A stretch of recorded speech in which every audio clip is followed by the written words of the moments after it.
Coming to you live from the Illegal Shift / One Word I'm Out of Here studios. We bringing you a back-to-back episode of the One Word I'm Out of Here podcast. Thank everybody for being here that are in the chats. We got Folksies in here, David J. We're going to have some more here jumping in, but we have a very, very special edition of One More and I'm Out of Here. I'm joined by my brother Mark Carwish, who's been a host / guest on this program before. And Mark, glad we were able to make this happen. It's unbelievable. Yeah, this is a great day. It's an honor and privilege to have this guest we have today. He is truly a patriot and someone that I've been following for quite some time. Shout out to my friend Matt, who introduced me to Colonel Ivan Raiklin here. He is, I'm going to let him do an introduction, but he is a former Green Beret, constitutional attorney, specialist in counterintelligence, has served this country well in so many different ways. And I hope really in the end of after President Trump wins this election in 4 years, he'll be a household name across the United States of America. So without further ado, we're going to bring in Mr. Ivan Raiklin. Welcome, sir. Hey, gentlemen. We've been toying with this for about a month and a half or so, but we finally were able to get her going. So thank you so much for being here. Yeah, I apologize. I think Roseanne bumped you. Yeah, the Hodge twins, and that's they flew me out. So that's complete. That is completely understandable. Absolutely incredible. Yeah, I tell you. Yeah, I was hoping you could give us a little bit of background. I know you do this quite often, but your resume is impeccable. I've never seen anything like it. I follow politics my entire life here in Cincinnati and really in Ohio. We're always at the center of politics, and but all the elections come through here. We're Hamilton and Claremont here. We're Republican territory for the most part, but I've never seen anybody. Speaking of, I mean, I'm gonna be there on Thursday. Are you gonna be out there for the Flynn movie? Flynn, deliver the truth, whatever the cost. I did not know that. Yes, we got to make that happen, Jason. Absolutely. I heard. Yeah. I literally had just heard some inklings about it, but I didn't have any of the actual details, but would love to be able to make that happen. Yeah, I'm sorry to interrupt. We can talk about that later, but please continue. Absolutely. Please shower me with compliments. I don't usually get them. Well, I tell you, with what the biggest thing and I'm going to turn it over to you, but really the thing that I was so excited when I started following you, and it was just you couldn't stop every week, every day, really checking in on you and what you're up to. And really what you've done, what amazed me is that you were able to tie in so many things. I tell people when I talk about you could watch 5,000 hours of news coverage, the best of the best in the country, I guess they think they are, but you tie everything up so quickly and so tightly. I have followed all of this with the Visa courts and Crossfire Hurricane and just really the deep state in general. And really what I'm hoping today is so many people in Cincinnati and great people within my family and our circle for both of us, so many establishment Republicans, they just don't want to get off the beaten path and really realize what's happening. And it really happened the last election with you would think everybody would be behind Trump, and then here they kind of raise their heads again with Governor DeSantis. They were always looking for an alternative. So I really hope today that the establishment people out there, really distinguished Republicans, will really get a handle, because you tie everything in of what's going on with this country. And I really was pretty discouraged, but the only way we're going to save it is through President Trump and first and foremost, people like yourself. So yes, exactly. If you wouldn't mind telling us a little bit about yourself and kind of we'll go from there. Yeah, I like how you opened that up. I'm going to answer it differently than I've ever answered this before. So as I explained, and for those people that are skeptical about my motives and intentions, I need you to ask the question yourselves. Why somebody of my background and caliber, I guess if you call it, as well as others that I'm going to name, why are we putting ourselves in a position of this massive risk and have lost massive amounts financially? Yes. And beyond, and our freedoms and being attacked? You should ask that question as opposed to, oh, this guy's crazy. And you're going to make that determination whether or not I'm a nut job or not, based on the evidence that I provide, based on the deliberate, methodical, calm, cool, and collected, right? Yes. Delivery of my speech in a much more cogent manner than almost all politicians that we have, right? Yes. And so then you come to your own conclusion. Okay. Correct.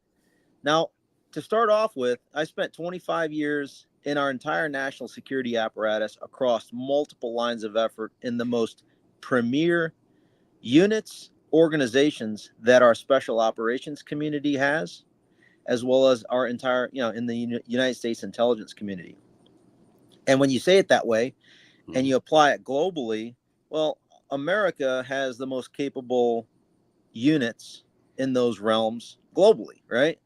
So I'm not the dumbest or the laziest guy in the room. Okay.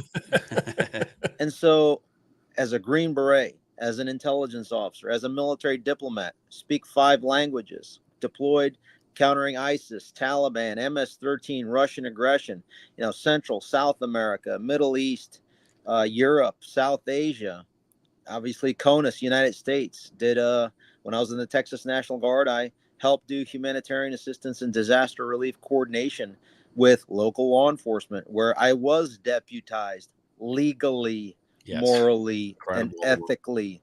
So I'm not the dumbest guy in the room when it comes to the methodology behind how do we fight our domestic enemies, applying not only the capability, skills, experience, expertise that I've accumulated over the course of the multiple deployments that I just laid out, but also as a member of the National Guard, the domestic mission, right?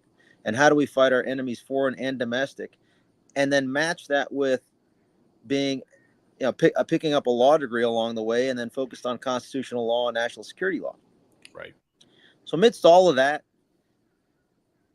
on top of all of that, I also served my last, if you will, assignments.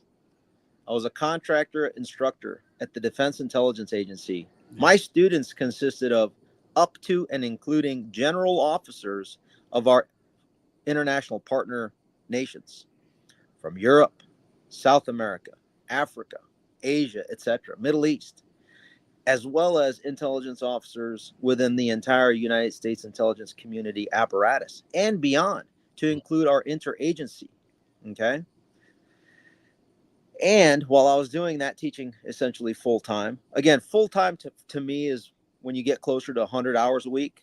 So Jesus. I guess my part-time job, which consisted of 40, one of my part-time jobs, which was a 40-hour a week thing, which I was teaching, right, as an instructor. Another really, really part-time gig was I was in the reserves as a lieutenant colonel technology scout in Silicon Valley and San Francisco Greater Bay Area, meaning once a month or once a quarter, depending on how I scheduled it, I would travel out to Silicon Valley or do engagement. When they shut everything down, it was all virtual.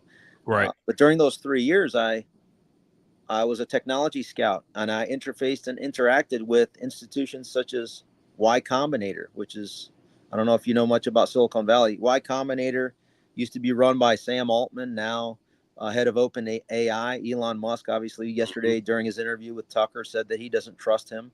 But it's neither here nor there. But these are the relationships and interactions that I've built out through the course of my career, both understanding to the pixel level our national security ecosystem on the East Coast primarily, and then on the left coast, the entire tech apparatus, whether it's the Defense Innovation Unit, whether it's the new unit that I helped stand up, the 75th Innovation Command, which was part of Army Futures Command, as we scouted out companies in the AI mixed reality gaming space, and then touch pointing with the most prominent accelerators on the planet, Y Combinator, 500 startups, TechCrunch Disrupt, annual conference coming up in the next couple of weeks. Meaning, I have a very innate understanding of the entire tech ecosystem, startup community, and those influencers in that community. Okay. Yeah. So when you cross my red line, and I'm pristine in terms of my background. Yes, it's incredible. That means I can go on maximum offense within the legal framework, understanding it better than almost anybody that's investigating me. Okay. Having more, this is where I'm going to be humble. Right? I'm going to be I'm going to convey this in the most humble way ever in the history of humanity, pun intended.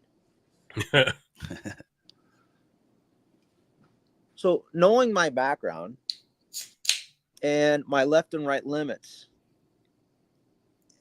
how should I put this to say this diplomatically?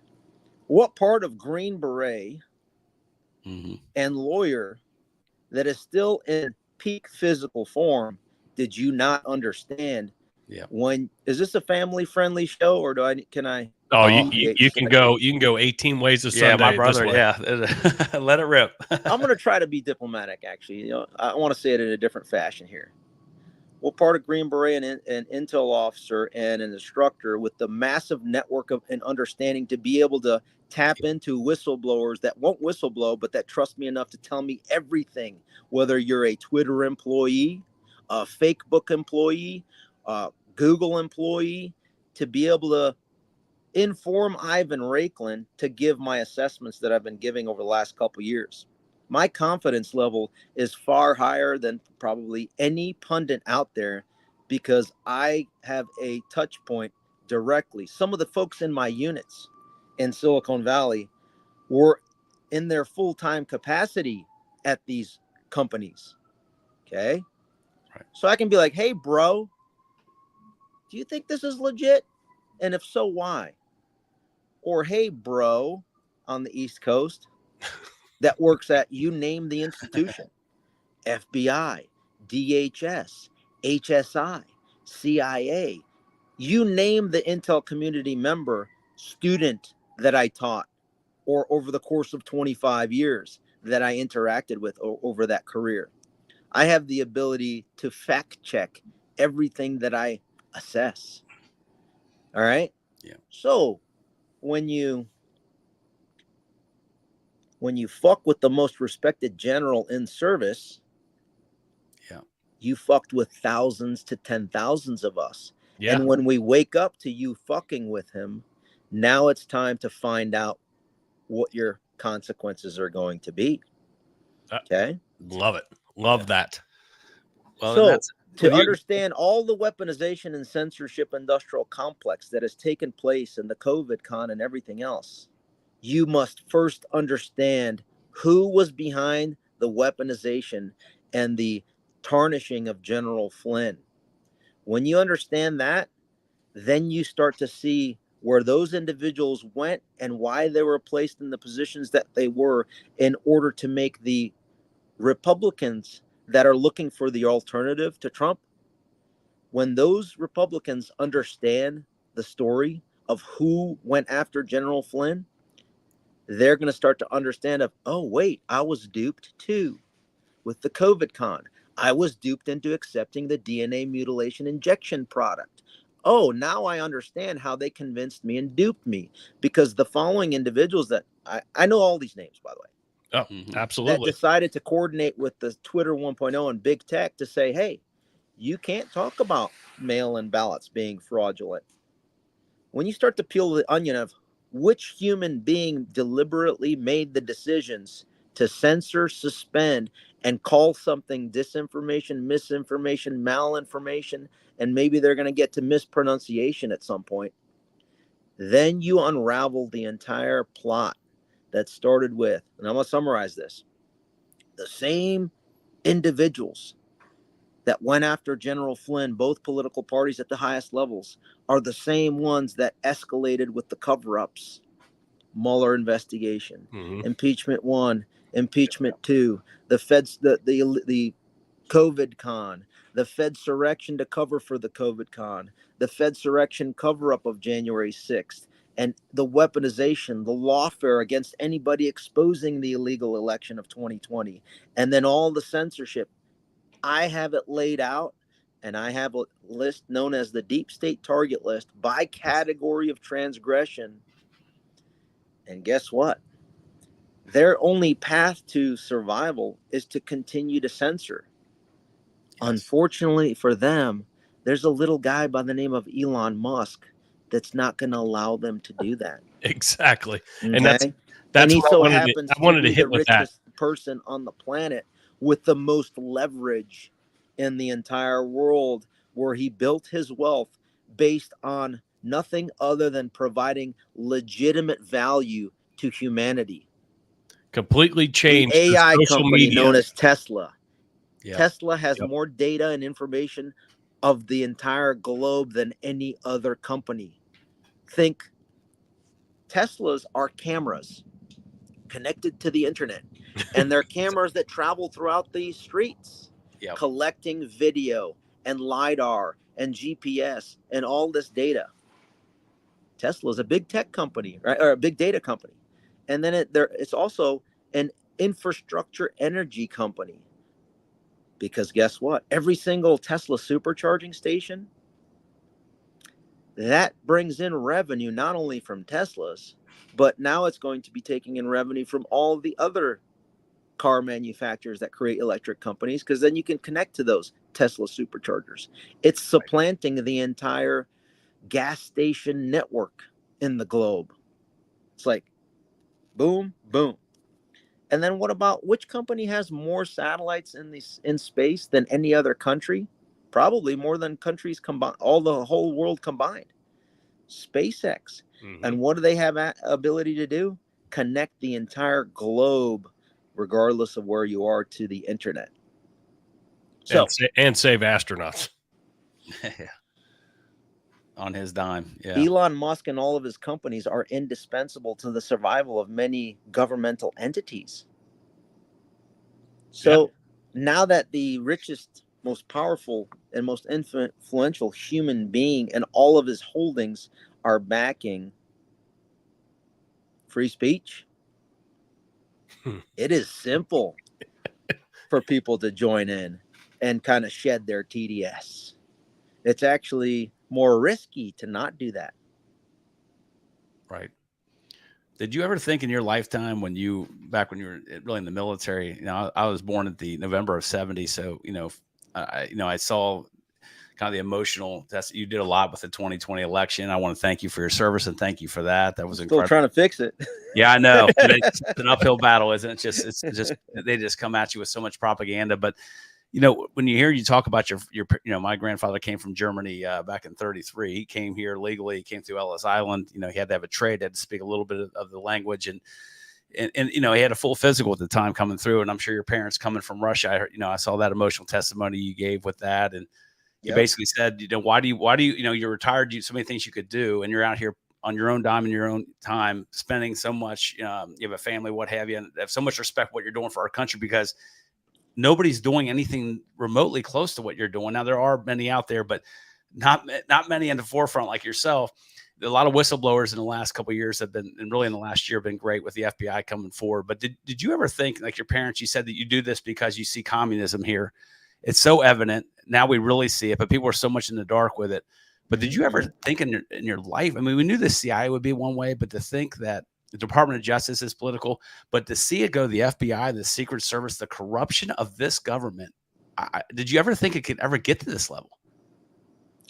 I didn't think so, and it wasn't until like I said before, what weaponized me against them, phase one, was when I started to see what they did to General Flynn.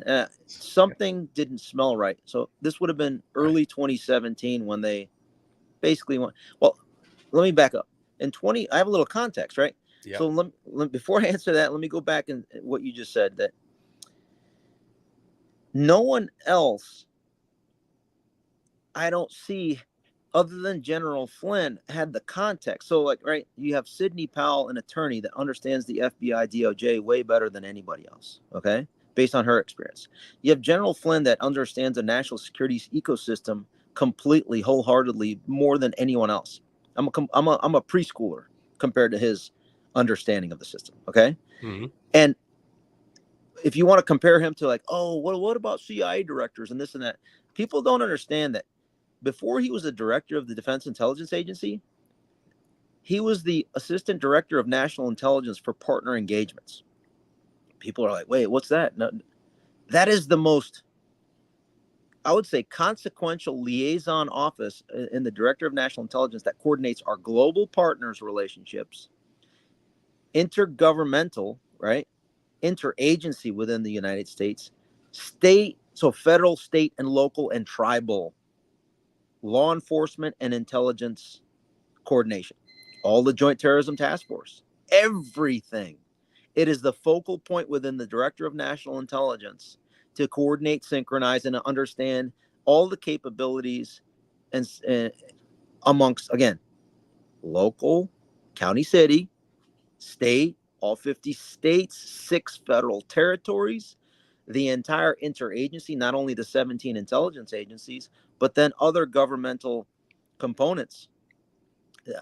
HHS, right? That may not be considered part of the intel community, but still need to be coordinated. So it's essentially, he was the most experienced to go into the national security advisor role, like hands down, right? So having said that, I mean, it's kind of a long contextual answer to address the first point that you made, that the reason why I stepped into the breach, I didn't think I was. But when you look left and right and you think to yourself, who would be in the best position to start to expose the illegitimate weaponization on General Flynn? Well, it needs to be somebody that understands the system, that can kind of dig in, that doesn't have any stink on them, so that when they come after me, it's mano a mano. I got nothing that you're going to be able to find to create dirt on me. Yeah, you can try to fuck with me as much as you want, but guess what? You're not going to get anything, and I don't care. I'm still coming after you. And so when I look left and right, when everybody was duped into COVID con, there's 2 categories of people that were duped into COVID con. Ones that don't have the moral, ethical, legal kind of high ground to then push back. So so the first time in 2014, I was on the Ukraine crisis team. So what does that mean? In the National Military Command Center in the Pentagon, I was able to observe how failed Vice President Biden was teed up by the CIA director, John Brennan, to go ahead and tee up his son, Hunter, crack baby, to be able to be on the board, right? Burisma, Burisma. So I'm like, it doesn't make sense. But whatever. 2017 rolls around, and everything that I had seen or heard about General Flynn was just completely impeccable. Then all of a sudden, this guy's, you do a search, and you put in FLY, and it says Flynn, the biggest traitor ever in the history of humanity, is to auto-populate. I'm like, this doesn't compute. Right. So let me do my own little investigation. I kind of teach critical thinking, creative thinking, analysis. Let me apply that using my knowledge of that, but do it on my own, in my personal capacity. And as an attorney, I can kind of take a look at it from a critical perspective there as well.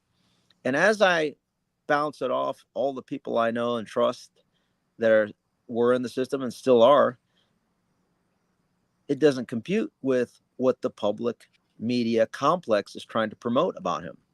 So then as I start digging, there's nothing in the Mueller investigation that says that there's any Russian collusion. And then once they started to come after, investigate me for exposing them, now it's personal. So before it was, this is unacceptable what you're doing to somebody that we all respect maximally. When you come after me, again, what part of Green Beret and lawyer did you miss? Especially somebody that, like, when you poke me, as soon as you touch me, it's not an equal and opposite reaction. It is going to be an overwhelming response and reaction with potentially carcasses around me, because I have to. My reputation is more important than they are. And so I would rather be sitting and facing the consequences of my decision as long as they face immediate consequences. That is much more important to me. So when you touch me, then it's game on. You just activated me. You just weaponized me against you. And like in the movie Taken, I have a certain set of skills. Yep. I have about a quarter of a century of those skills across special operations, intelligence, diplomacy, legal, and I've lived a pretty pristine life, so that when you come after me, you better be clean, because if you're not, I will find out, and I will find you. And then you get placed on my deep state target list for further scrutiny. And eventually we're going to create consequences for you with or without control of the federal executive branch known as the presidency. And that is why I've traveled the entire country, primarily to Texas, to build the coalitions at the local, county, state levels and coordinate with those federal actors known as members of Congress that aren't toxic, feckless cowards that are complicit, but instead those that are willing to play ball at the same level that I just described, such as, depending on the category, whether it's COVID con, we got a Thomas Massey. Whether it comes down to the clot shots and the armed services, then we're looking at a Matt Gaetz and his staff, right? These aren't subcommittee chairmen or committee chairmen, because those people are complicit. We're trying to root out the rot across all institutions. And it's going to take a unique, unconventional approach, which by training, I am considered an expert in unconventional approaches. Hey, Ivan, let me ask you a question. So since you've come out and have been public and loving everything that you're doing, have you received, how many threats have you received? Threats? Like where are you at as far as safety wise? Yeah, so the people that are on my list are much more concerned about their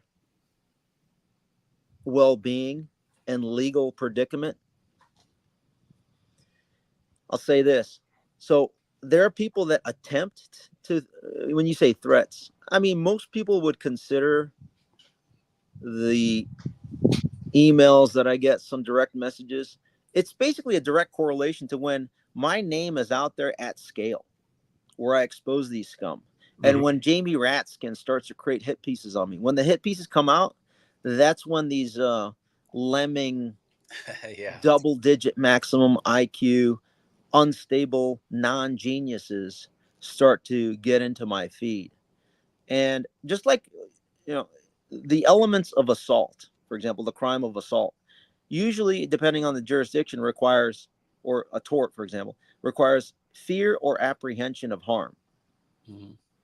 So no one can ever assault me, because that requires for me to have fear or apprehension of harm. Right. That is mine to decide. The quote unquote victim, right? Well, because I can never be a victim, nor can I ever have fear or apprehension of harm, I can't answer that question. That's a difficult question for me to answer. And that's why I can only answer it in a way of what I observe them doing. Every time those quote unquote sounds that are not protected by the First Amendment that come my way, that to me is an indication of fear on their part. That's I pretty much figured that's the way that was going to go. Oh yeah. But yeah, and it's perfect. And the more I can invoke that, the more confident I am that I'm over the target, and I need to continue to escalate that. Yes. You had mentioned too, as far as with General Flynn, basically, I listened to some of the things in the past, and I encourage everyone to go back and listen to your October interview from 2020, when you take an hour and 40 minutes and you tie 60 years of history. And people, I cannot tell you, it shows a teaching and analyst background that you have. You just flowed everything together. You connected every dot. But Mike Flynn had to go. You pointed that out. We all kind of knew he wanted to take it down to Reagan levels of intelligence. He wanted the lowest numbers. I guess Obama and Clinton. Let me just add to that. Yep. I found during the tour, though, when I was with him, that he was going to, and this is kind of alluded to in the movie. Yeah. There's a thing called presidential findings, which is a document that the president signs authorizing the CIA to conduct a covert action. And then with that comes black budget money. Okay.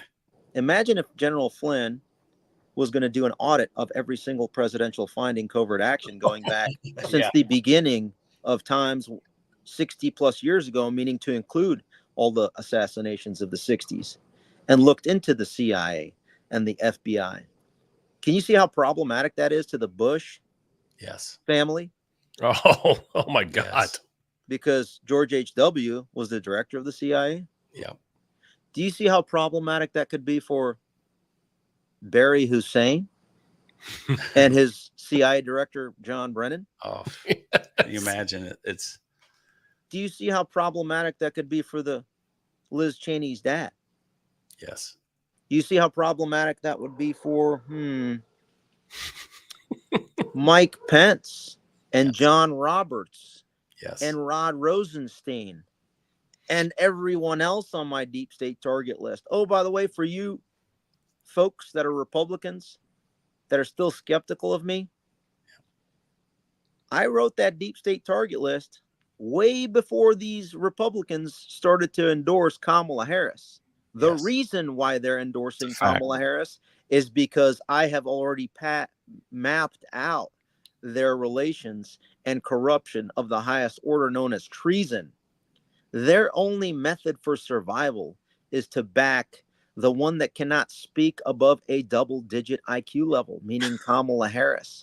Because if they don't back her, and they're toast. Yeah. Fear kicks in.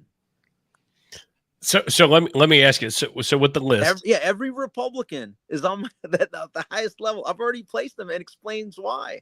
Yeah, we also said with Flynn, though, with the director when he was DIA head of that, you also mentioned that the entire shenanigans, which want to sidetrack Jason's question, but the whole shenanigans over in Ukraine with Hunter Biden, you had mentioned that he lasted a week at the U.S. Naval Academy, and Daddy got 2. No, not the Naval Academy. He attended one drill as a U.S. Naval reservist. At the weekend, yes. One weekend. And during that weekend, he pissed hot on the drug test, urinalysis. Yes. Weird. It's so weird. I mean, but meanwhile, he had to get a waiver for pissing hot before that because he had, known, avid, devout drug user of the highest order. Of the highest order, pun intended. Yes. Yeah. And then gets put on the border Burisma 2 weeks after pissing hot. I mean, imagine that. Dad has that kind of control that you had mentioned. So, it just goes on and on with what could be exposed. And that's why people just don't understand how it goes. But I didn't mean to interrupt you there. No, so let me give one example of that. The reason why I know some of these things is because, I may know a person or two that served in that unit with him. Yeah, weird. It's called having connections. It's called you fucked with the wrong guy.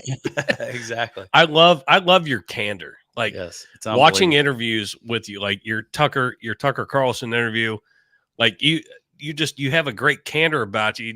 You sit there and you know what you know. And you can try to challenge you, and you're like, bring it on. And that's one thing that I love.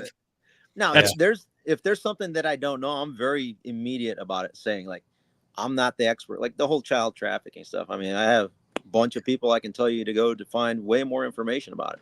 I'm focused on treason. While that is a massive level crime that's egregious, that deserves maximum consequences. But because you're a true patriot, and that's what we should be looking at. Treason is the worst, right? The worst crime that you can commit. If you come after my kids, there will be no equivocation. And you think about it, Ivan. Why would when you look back at 4 years ago and you mention it to people, why you would remove 94 executive orders of President Trump and all these things you want to do. And if you talked about the border and you talked about why they were doing it in the cover of night, flying them in, we all knew it was in the red counties, red states, like they've done through the CHNV program, bringing Haitians over. They're not even coming in illegally, letting the border open. They're also flying them in, wherever you want to go. We're going to deliver you like they did here in Springfield, Ohio, with 15,000 Haitians, and up near Wittenberg University, a Division III school up there, great college, but. You're upsetting 40,000 the entire, and it's not that anybody doesn't want to welcome people and help them, but when you flood a school system and the Social Security offices and everything that they're doing, 40,000 people, you can't take on 15,000. But they just basically did this for votes. We always knew it. Nobody wanted to talk about it. And that's what Jason said. You just hit the nail on the head and you go right after it. Would you kind of tie in just for the again, many people I respect, very intelligent people in this area that are establishment people. I've voted, Jason, I've never been a straight line conservative Republican my entire life, but I'm embarrassed to tell you, I did support HW and W. But back then, let's face it though. Look at how but I was fooled. We didn't have all the social media companies. I mean, let me back up and contextualize. This is very important before you continue. I got to say this. This is key. No, continue on. And whoever's listening, crop this part out because I've never discussed it this way. The intelligence community, up until about 1994, we'll call 1994, consisted of federally funded, look at all the intelligence institutions globally by country.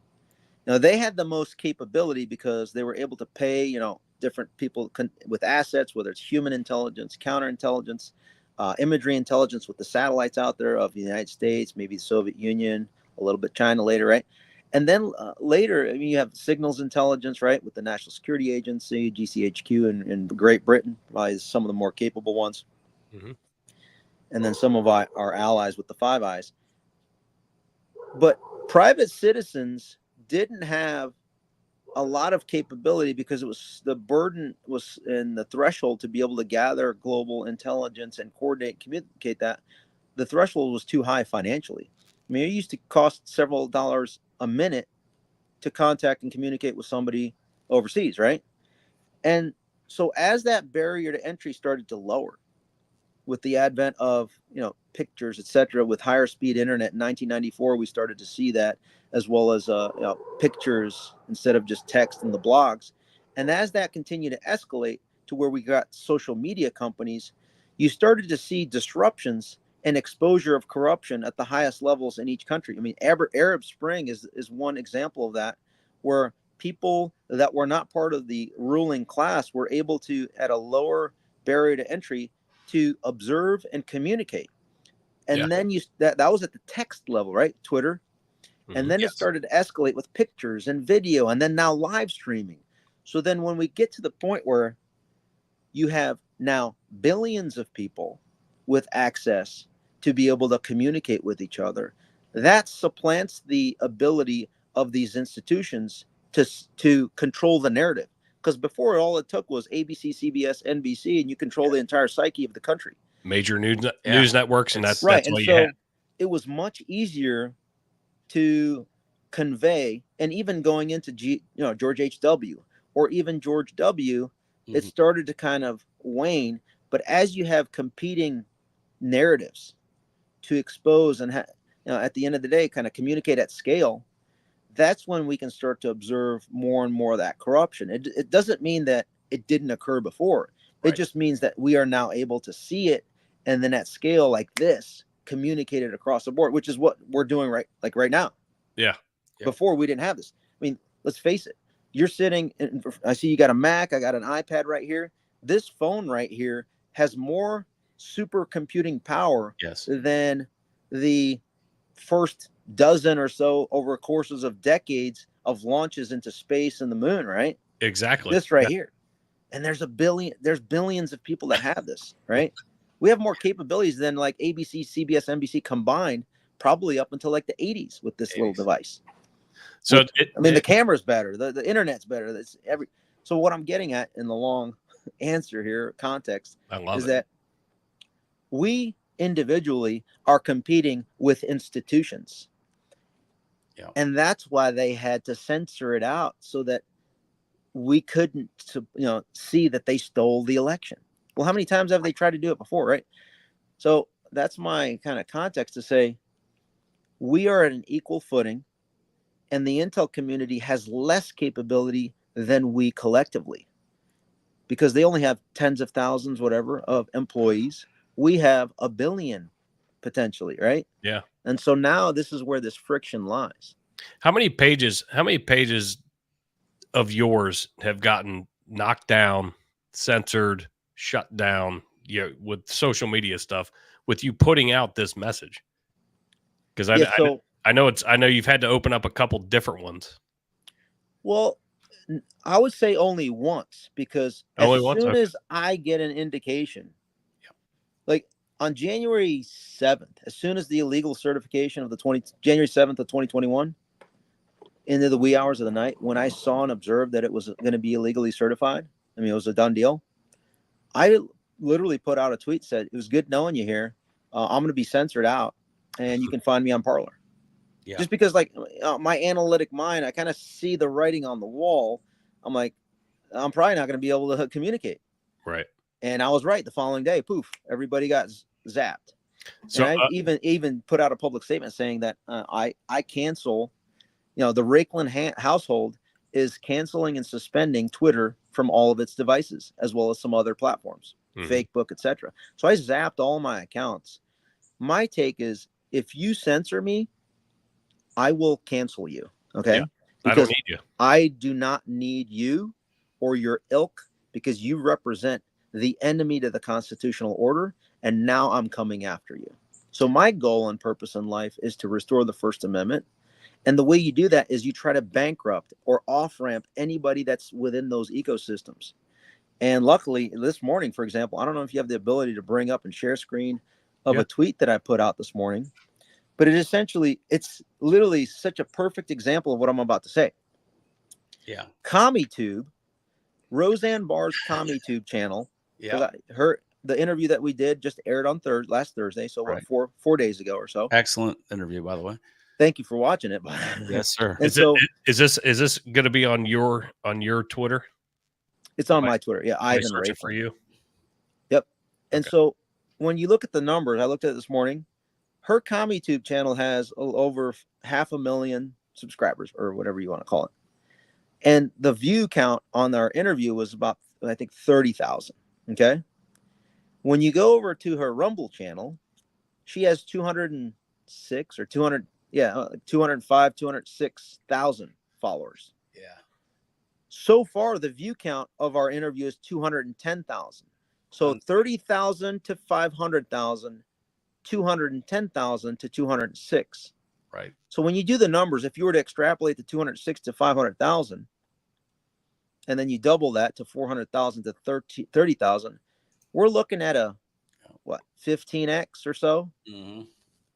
Yeah, the games that are played. So there's 15 times, just by sheer numbers, 7 times more people watch that interview on Rumble than on CommieTube.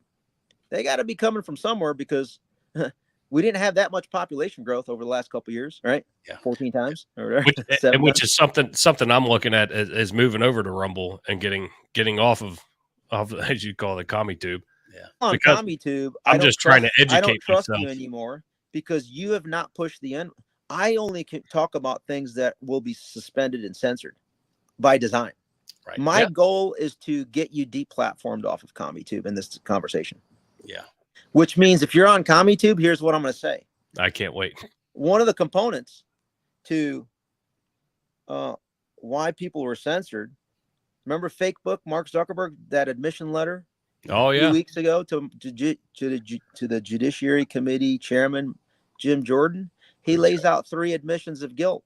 1, he was a participant in the government-sanctioned genocide known as the distribution of the DNA mutilation injection products, also known as the myocarditis making / heart exploding products, right? Yes. Oh, my God, yes. In the case of Moderna, it would have been DNA mutilation injections. Same thing with the Pfizer fail variant. It would have been the DNA mutilation. And then in case of J&J, it would have simply been not DNA mutilation. It would have just been heart exploders, right? And this is I'm summarizing the language used by CDC's own vaccine adverse events reporting systems that says, hey, 38,000 people were murdered in a genocidal fashion by these products. This is CDC's own data off of their own website that they update every Friday. Okay. So then it begs the question. I always look at it like, who made these decisions? Who was the official fact checker at Twitter 1.0 to censor the words that I just described? Oh, wow. It was subcontracted out to Reuters, translated Reuters. Who's the CEO of Reuters so I can follow the money? Oh, wait, it was James Smith. But wait, why is James Smith's picture on Pfizer's website as a board member? Isn't that amazing? Telling me James Smith is telling himself in his other capacity as CEO of Reuters to go ahead and suspend and censor Ivan Raiklin as he talks about the unsafe and ineffective myocarditis making heart exploders. Well, actually, and DNA mutilation injections, because it was Pfizer. And wait, Funny is how it it all possible? comes around. Is it possible that CommiTube was using the same folks? And what about CommiSearch? You see why CommiTube is a platform that I must bankrupt, because they were behind the entire destruction of the U.S. constitutional order, going back to when they said, oh, Ivan Raiklin talking about the Electoral Count Act and Section 12, Title 3 of the U.S. Code is misinformation. I'm quoting Title 3 of the U.S. Code, Section 12, and the U.S. Constitution's Article 2, Section 1, Clause 2, and the 10th Amendment and the 12th Amendment. Yet CommiTube and CommiSearch is telling me that I'm promoting misinformation. Same thing with LinkedIn. Yeah. We know it's funny. My antennas were up So initially. we got to on that bankrupt vaccine. them. Please, Oh. please give them, hey, if anybody's listening from CommiTube, please give them a strike, bounce him off of there so that it forces him to go to Rumble. We're already working toward Rumble anyway, but I'm a grassroots I'm here to expedite podcast it. learning how to do this. I'm not a Hodge Twins, or I'm not paying for this shit myself, but I love doing it. But yes, I'm looking into Rumble because we've just saying certain things, not anything in the realm of what you just said, have gotten struck, right? And I'm like, I need the explanation. Tell me why I'm being, censored on this. It's And because the Chinese Communist Party, if you look at the terms of, like, when you get a strike, it says you violated China's policy. I mean, that's basically it. Yes, you're absolutely correct. But why are you providing fuel to the Nazis as you go into the gas chamber? Yeah, I mean, seriously, that's fair. We know, Ivan, what I did, Jason's a firefighter paramedic. He was out, amongst all that during COVID, but, I had 5 children. We had a mom at the time that had some lung cancer issues. And so, you want to be smart and do your research. But basically for me, you think about the 2 people my wife, I give credit for, she knew from the get-go, but was Dr. Robert Malone and Dr. Zelinsky out of New York were the 2 people that I went to for my research, and they demonized them and went after them. And everything they said, and by the way, Dr. Malone was non-mRNA patents that they actually used, a career vaccinologist, a very, very smart man, a great doctor, but he started speaking out of it when he had COVID. So you think about that, the people that you did the research, they told you there were some issues.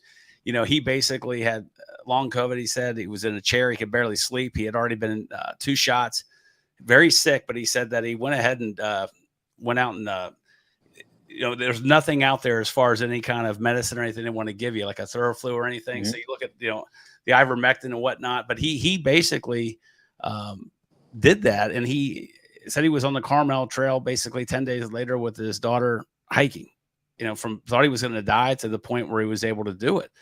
And, ivermectin, everything else that they was, do you think part of that was because a lot of people say that was because they had to keep their emergency status going as far as why they wouldn't give any? Yeah, I can't go into the details right now because I'm going to have to bounce here in about 1 minute. Yeah, I got you. So we're going to have to kind of close this out, but I'm going to say this is that they had to block any knowledge of ivermectin or any other products being effective, because then that wouldn't have allowed for an emergency use authorization of their so-called vaccines.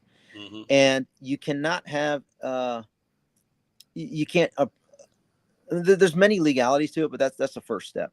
Yeah. And then the DOD mandate was illegitimate, illegal. I can go into discussions on every single one of these because I only focused the last 4 years on everything that was censored out. So I'm kind of a subject matter expert on all those components, whether it's the J6 Fed's direction, it's cover up. And I mean, all these things that we're talking about, there's specific categories on that deep state target list. Yeah. Ivan, we know you got to bounce, but thank you. Let everybody know where they can find you, and if you need assistance in anything or what you want put out there to our listeners and viewers. Mm-hmm. No, I appreciate the platform here on my X account, Ivan Raiklin, Rumble, Ivan Raiklin, Substack, Ivan Raiklin. I would say this: the fastest thing you can do right now is stop producing content on the scum commie platforms unless you are there to subvert them. Meaning, you tease those lemmings and say, "Hey, I'm going to talk about this on Rumble and on X. Please join me there." as we start to take them off and out so that we can go ahead and bankrupt Facebook, Insta Garbage, CommiTube, you name it, as well as Washington Compost, New Woke Slimes, Raw Sewage, all these complete garbage, Roy Tards, right? All these scum platforms. Absolutely. We took too much of your time, but I can't thank you enough. The Deep State Marauder, the Secretary of Retribution. You are, it's an honor to have you and meet you. I can't thank you enough, and I gotta go marauding somewhere else. Hopefully, we can stay in contact. One last thing I will say. So, the way we solve the electoral heist that they're going to try to do moving forward, whether it's through weather manipulation, allegedly, potentially, right, or anything else, is Article 2, Section 1, Clause 2 of our U.S. Constitution lays out that the state legislatures are the ones that allocate those electors. They have the plenary authority.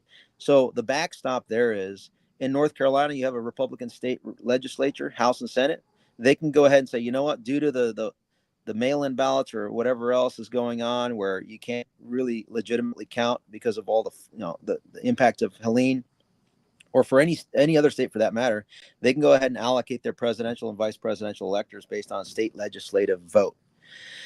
If you apply that by the states that are Republican majority, you already have 276 electoral votes in the bag. Okay. Yeah. So we got this on lock, checkmate. It's just a matter of creating the political courage to do so. And that requires us to understand that that's the framework that we're living in. Yes. And it's these platforms and getting that information out. Yeah, because Commie Search is going to cancel out to say it's misinformation so that you don't read Article 2, Section 1, Clause 2. Right.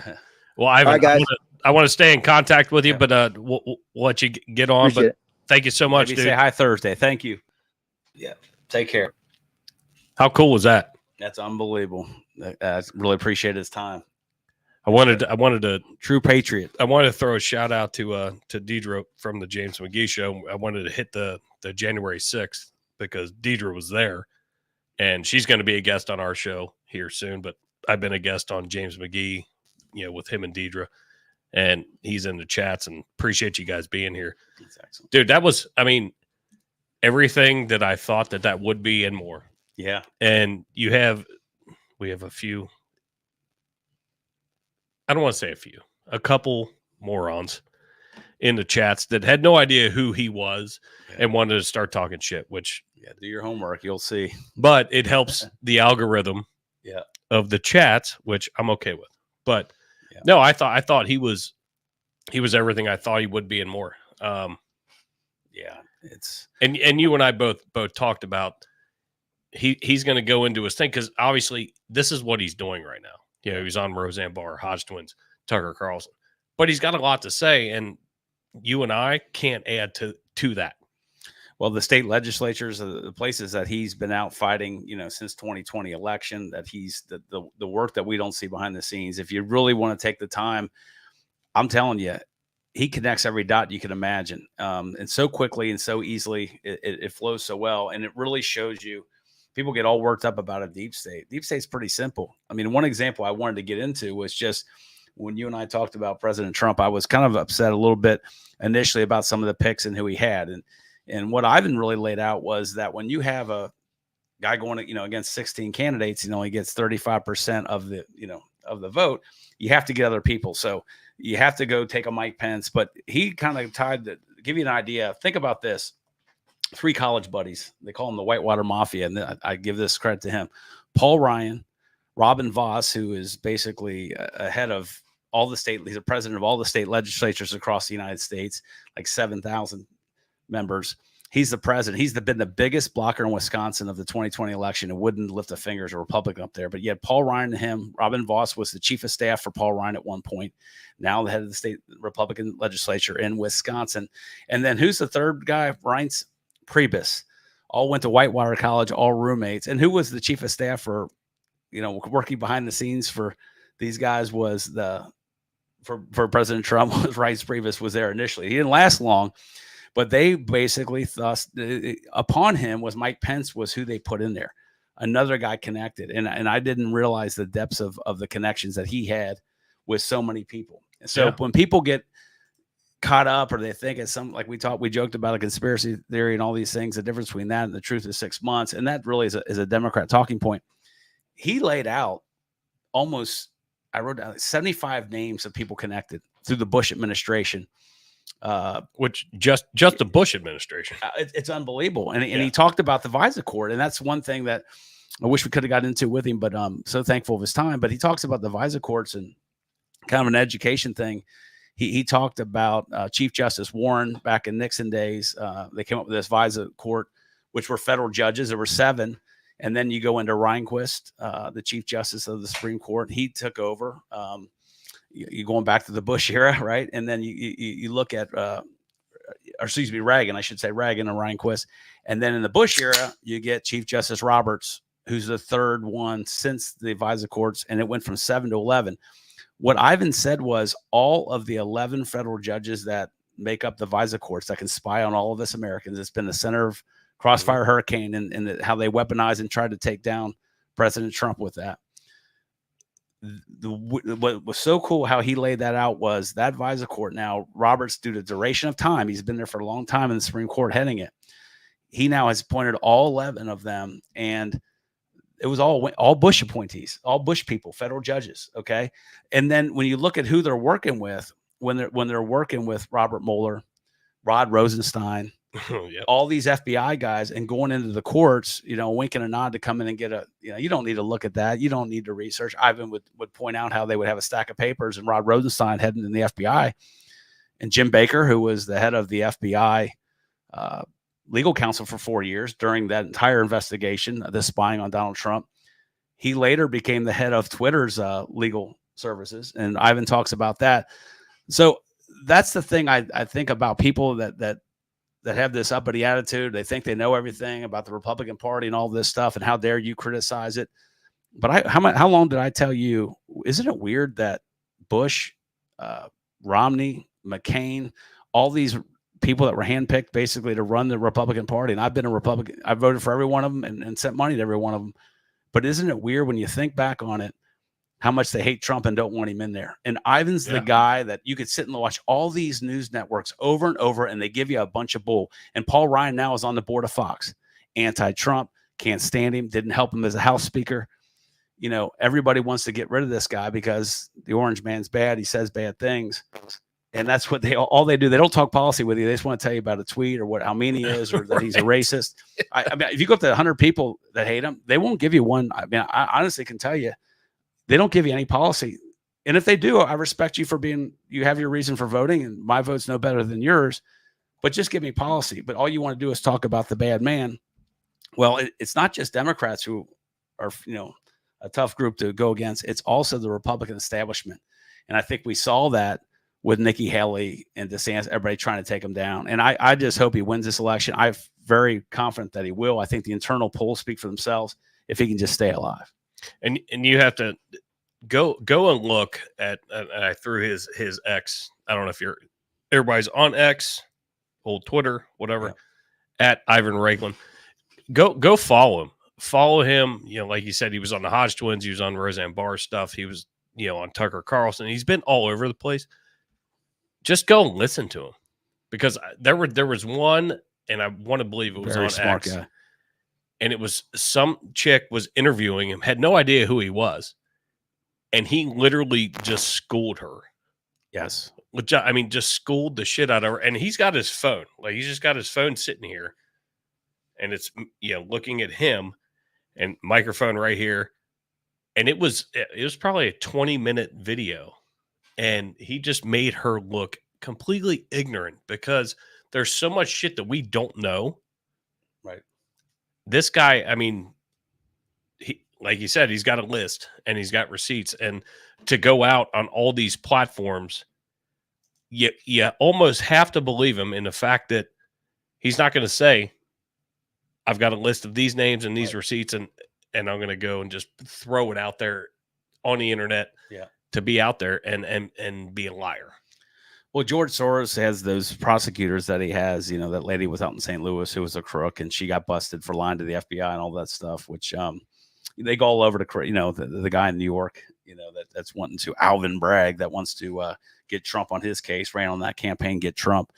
But those people were put in there, obviously, by George Soros. And what Ivan, I think, is saying is that there's got to be, on the opposite side, there's got to be some brave, district attorneys. There's got to be some sheriffs, and he's down in Texas, that are willing to take on this fight and take these people on. Now, it seems, I know a lot of people think it's very discouraging. It's outlandish. They're never going to get there. But when you see, his research, and you see how he can put together 60 years worth of history, and he can connect. And I mean, we're just naming a few names. I just wanted to throw that out there so people could see how it's connected. When he goes through Mike Pence and Paul Ryan and Mike Pence's communication and buddies that they were, and wanting to basically get Trump out of there. And I firmly believe that, these things are all obviously in the corruption of the FBI and Department of Justice and things like that. It really, really blows your mind. And you look at the General Milley this week. Did you see that, General Milley and Christopher Mills, those transcripts where Trump offered National Guard and active duty soldiers 3 days prior to January 6th? That kind of blows up their whole deal, right? Yeah, it makes their argument null and void. Yeah, at that point. Yeah, I mean, Christopher Miller, those that don't know, had a decorated military career. I thought he was a good guy, but was appointed to be Secretary of Defense for the last couple of months there, December, January. And when he's in that private meeting with the January 6th Commission, I did want to ask Ivan about why the January 6th Commission, this amazing, the media and everybody, this Hollywood group, Liz Cheney, a joke of a Republican, all these people on this commission was supposed to be such great work. Why, I want to get confirmation from him, but my understanding is all of those interviews, all of those transcripts, all of that taxpayer money that we spent, millions and millions of dollars to get Trump again after 2 impeachment trials and a Mueller investigation, and now January 6th, they've destroyed all those documents. Now, why would you do that? Right. If you weren't hiding stuff. And where everything else goes into the fucking archives, right? Anything having to do with the president goes into the National Archives and it's held. Yeah. But yet we can just put them in the it's almost it's like a fucking Enron. Remember Enron? Yes. Shred all the papers. Everybody get into the office. You're getting paid overtime. We're shredding all the papers. What was fucking idiots? What was the lady that was it? Jen Psaki was the press secretary before this. Before Sideshow Bob. Yeah. Or where I Corinne Jean-Pierre, but I call her Sideshow Bob. Yeah. I mean, both pathetic. Fucking idiot. But Psaki's out there bagging George W. Bush to endorse Harris. Last minute endorsement.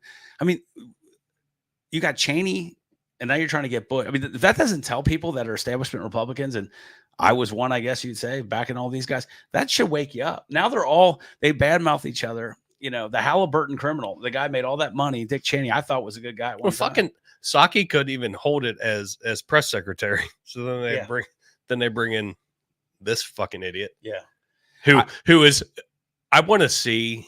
You remember the old the MTV show Celebrity Deathmatch, like the claymation. Yes. I want to see Peter Ducey and Sideshow Bob in a celebrity deathmatch, but like real life. Yeah, like ultimate fighting. Put them in the octagon because I know they hate each other and they want to tear each other's heads off. How awesome would that be?